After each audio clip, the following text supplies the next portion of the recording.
Hi, praise the Lord. இயேசு கிறிஸ்துவின் நாமத்தினால உங்களை வாழ்த்தி வரவேற்கிறேன். இன்னைக்கு நம்ம பார்க்க போகிற வேத வசனம் ஏசாயா 40ஆம் அதிகாரம் 29வது வசனம். சோர்ந்து போகிறவனுக்கு அவர் பலன் கொடுத்து சத்துவம் இல்லாதவனுக்கு சத்துவத்தை பெருக பண்ணுகிறார். பார்த்தீங்களா?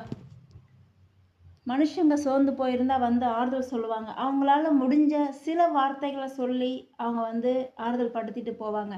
ஆனால் நம்ம ஆண்டவர் அப்படி இல்லைங்க.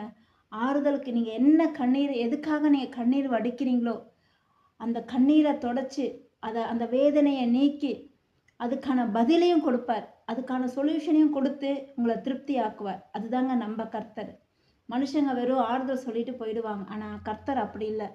ஆறுதல் சொல்லிட்டு போக மாட்டார், அதுக்கான தீர்வையும் கர்த்தர் கண்டிப்பாக கொடுப்பார். அதுதான் இந்த வசனத்தில் சொல்லுது, சோர்ந்து போகிறவனுக்கு அவர் பலன் கொடுத்து சத்துவம் இல்லாதவனுக்கு சத்துவத்தை அவர் பெருக பண்ணுகிறாரு. எவ்வளோ பெரிய நம்ம இந்த வாக்குத்தத்தம் நம்ம சாதாரணமாக எண்ணக்கூடாதுங்க. நம்ம எவ்வளோ புக்ஸ் படிக்கிறோம், ஆனால் இந்த வேதத்தில் இருக்கிற வார்த்தைகளுக்கு இருக்கிற ஒரு வல்லமை மாதிரி வேறு எந்த புக்ஸுக்குமே கிடையாது. நீங்கள் எத்தனை முறை நீங்கள் எத்தனை காலேஜ் நீங்கள் எத்தனை டிகிரி கூட முடிச்சிருக்கலாம், ஆனால் இதுக்கான வேல்யூ எதுக்குமே ஈடு கிடையவே கிடையாது.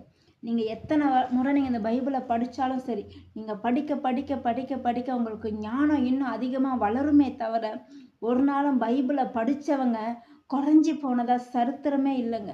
இந்த பைபிள் பொய்ன்னு சொன்னவங்களாம் இன்னைக்கு உயிரோடையே இல்லை. கர்த்தர் பொய்ன்னு சொன்னவங்க, கடவுள் ஒருத்தர் உயிரோட இல்லைன்னு சொன்னவங்களாம் இன்னைக்கு உயிரோடையே இல்லை. ஆனால் கர்த்தர் இன்னைக்கும் ஜீவிக்கிறாருங்க. அது தெரியுமா உங்களுக்கு? நம்ம ஏசப்பா இன்னைக்கும் உயிரோடு இருக்காரு. இதை விசுவாசிக்கிறவங்க நிச்சயமாக இந்த வசனத்தை வச்சு ஜெபம் பண்ணுங்க. நம்ம ஜெபிக்கலாமா? அன்புள்ள சுவாமி, அப்பா ஆண்டவரே, நாங்கள் சோர்ந்து போகிற எங்களுக்கு ஆண்டவரே, சோர்ந்து போன எல்லா நேரங்களிலும் கர்த்தர் எங்களுக்கு பலனாக இருக்கிறீர் ஆண்டவரே. அப்பா, சத்துவம் இல்லாத எங்களுக்கு சத்துவத்தை நீர் பெருக பண்ணுகிற தேவன் அப்பா. எந்த மனுஷராலையும் தைரியமாய் சொல்லக்கூடாத வார்த்தை நீர் எங்களை ஆற்றி தேற்றி ஆறுதல் படுத்தி எங்கள் காயங்களை எல்லாம் நீர் ஆற்றுகிற தேவனாய் இருக்கிறீர் அப்பா. அப்பா, நீர் எங்களோடு கூட இருந்தால் போதும், நீர் எங்களோடு கூட வந்தால் போதும், நீர் எங்களோடு கூட தங்கி இருந்தால் போதும், நீங்கள் எங்களை வழி நடத்தினா போதும் கர்த்தாவே. அப்பா, ஒருவரும் கடைசி பரியந்தம் எங்களோட கூட வருகிறது இல்லை ஆண்டவரே. எல்லா மனிதர்களும் மாயே என்று கர்த்தர் இந்த வேதத்தில் சொல்லியிருக்கீங்கப்பா. ஆண்டவரே, மனுஷன் முகத்தை பார்ப்பான், கர்த்தரோ இருதயத்தை ஆராய்ந்து அறிந்திருக்கிறீர் அப்பா. கர்த்தர் நாங்கள் செய்கிற எல்லா காரியங்களை எல்லாம் கைகூடி வர பண்ணுவீராக. எங்களோடு கூட இருந்து வெற்றியை கொடுப்பீராக.